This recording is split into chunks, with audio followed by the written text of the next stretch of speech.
Hello, so in today's video I'm going to be doing a book review of Nails and Eyes by this author here. I'm not going to attempt to pronounce that name because I know I'm going to butcher it.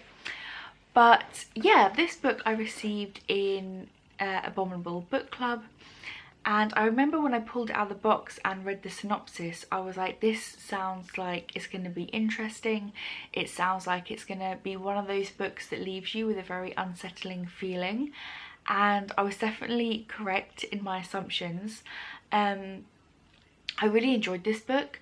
I wasn't expecting it to be a short story collection. But yeah, the book actually contains 3 stories by the same author. We have Nails and Eyes, which is, you know, a majority of the book. And we then have another story, which is What Shoko Forgets, which is just a very, very short story.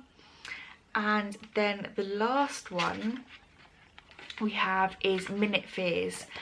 And I have to say the first story, Nails and Eyes, is definitely my favourite out of all of the stories in this book.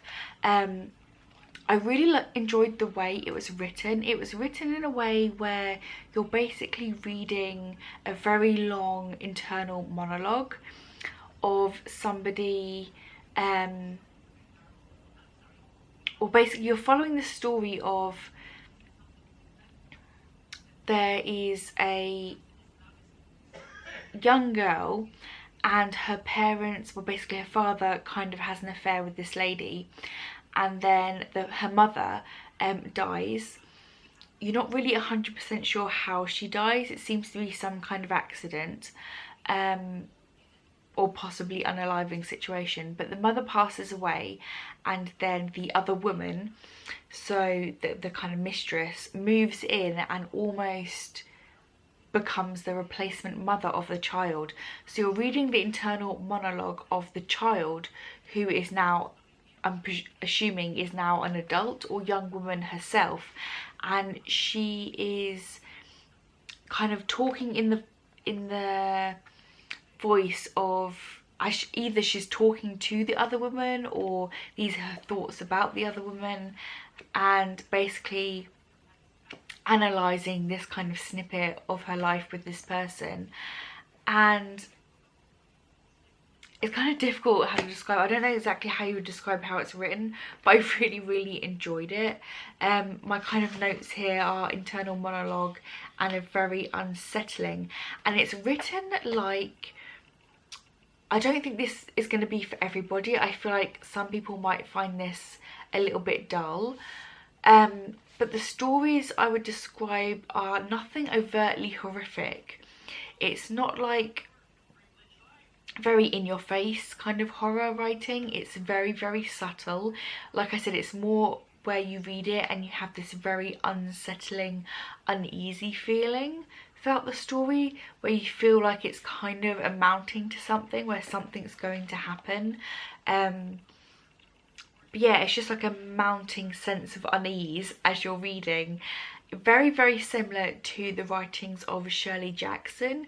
If you're a Shirley Jackson fan, then I think you would really like this. I love Shirley Jackson. She's one of my favourite writers.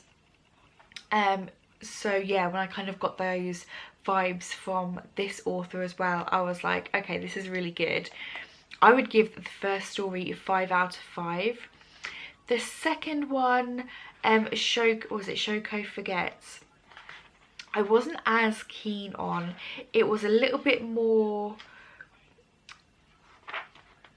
kind of left up to interpretation. It's about this woman who is living in a like, what's it called, physiotherapy centre, or like recovery centre. It's kind of like this centre for people who have injuries, or if you have arthritis, or like hip replacement, that kind of a thing. And it's mainly like elderly people who are there, but there's also this man here, and this elderly woman is observing this man, and she gets like this unsettling feeling, and you're not really sure if there's some kind of elder abuse happening, or if it's basically the old woman just kind of going senile and a bit batty. You're not really sure which one it is. It's kind of left a little bit more open to interpretation. Didn't enjoy that one as much. Definitely still had an unsettling feeling. I think I gave that one like 3 out of 5. But then the last story, Minute Fears, it consists of a mother and a son, and this son who he's kind of left at home one night, and he basically doesn't want his mum has to go away to a wedding, and he doesn't want his mum to go away to the wedding, and there's all this commotion about it, and the mother actually gets quite concerned about it. And then it turns out that there was some kind of legend, or like some kind of, yeah, like childish legend surrounding this park that is near to them, a park that the son goes to, and he's worried that he's been kind of cursed in a way.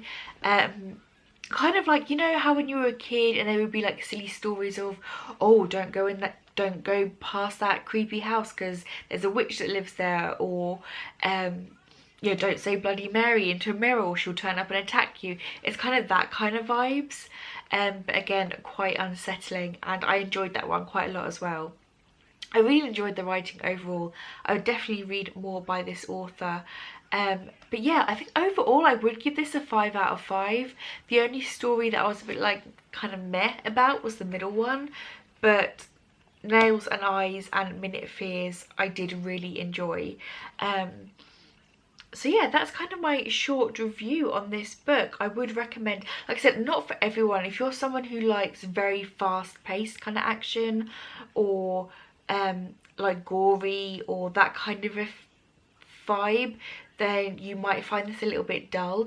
But if you more like books where when you, after you finish reading them, you're like, oh, that was like, I'm not sure how I feel about that, or that was like a little bit unsettling and creepy, the same kind of vibes you get from Mary Shelley's writing, then I definitely would recommend this. It was a really good short little novella. I would read more by this author, like I said, and yeah, it was an interesting one. I did enjoy it.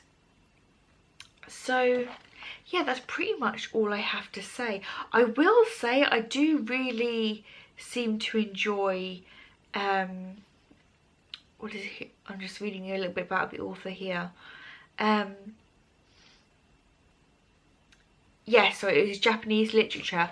I do really seem to enjoy Japanese literature. Like, I read from quite a few Japanese authors now, and I seem to just really like the way the books are written. So I might have to do like a separate video on maybe like, you know, books written by international authors that I enjoy, because yeah, I really enjoyed this one. But that's pretty much all I have to say. So yeah, if you like unsettling vibes, then maybe give it a go. If you've read this book, then let me know your thoughts, and if you're planning on reading it, let me know what you think. Did you enjoy it, or did you find it a bit dull? I really enjoyed it. I really like books that give that kind of vibe, where you just have like unsettling feelings in like seemingly everyday normal things and everyday normal activities. Yeah, it just kind of had that vibes. The way the like stepmom, I guess, is described is kind of one of those people where like they're kind of just winging it. They're like going about their lives and they don't really think too deeply about other people, and they're just kind of like going with the flow, a little bit selfish. And then she kind of like slowly kind of like almost seems to be slipping into some kind of depressive mental state or obsessive mental state, where she becomes obsessed with the mother. And yeah, it just like I said, it has creepy vibes.